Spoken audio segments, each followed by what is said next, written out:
C'est Magrao et aujourd'hui on se retrouve dans une nouvelle vidéo. Comme vous l'avez vu au titre, 5 tips en dessin. Let's go. Bon, déjà si tes dessins ressemblent à ça, abandonne. Non, si tu penses comme ça, faut arrêter tout de suite parce que c'est pas comme ça que tu vas progresser. Maintenant la productivité. Imaginons que vous voulez dessiner, vous avez toutes les idées que vous avez besoin, vous dessinez pendant plusieurs heures consécutives et à un moment vous allez stagner parce qu'en fait il faut faire des pauses. Moi par exemple des fois je bégaye, en fait je veux dire plein de choses hyper rapidement et du coup après je bégaye et il faut faire des pauses quoi. Voilà, donc j'ai un crayon à papier et une gomme pour vous montrer qu'on n'a pas besoin de matériel coûteux pour dessiner. Voilà un petit croquis que j'ai réalisé en 5 minutes pour vous montrer qu'on n'a pas besoin de matériel coûteux pour faire de beaux dessins. Après ça c'est un croquis, mais quand vous voulez vous lancer dans de gros dessins, après on peut augmenter le prix du matériel, mais le matériel ne fait pas l'artiste. Déjà comparer.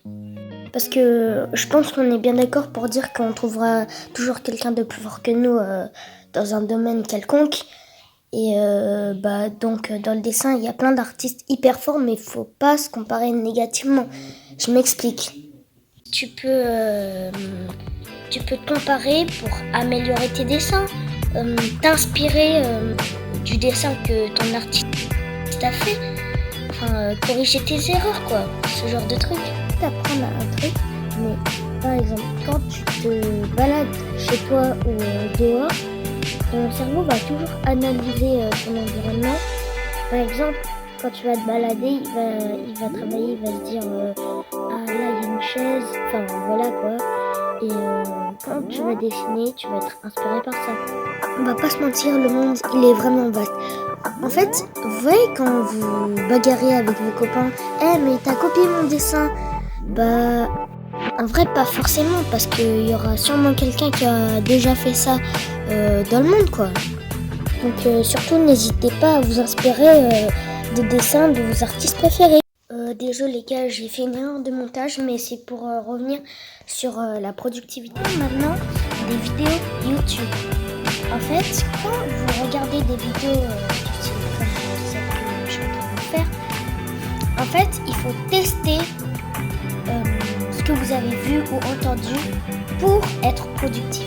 C'est-à-dire, vous avez regardé une vidéo sur la gestion, les proportions, il faut tester la technique. Et là, quand vous aurez testé, vous aurez été productif.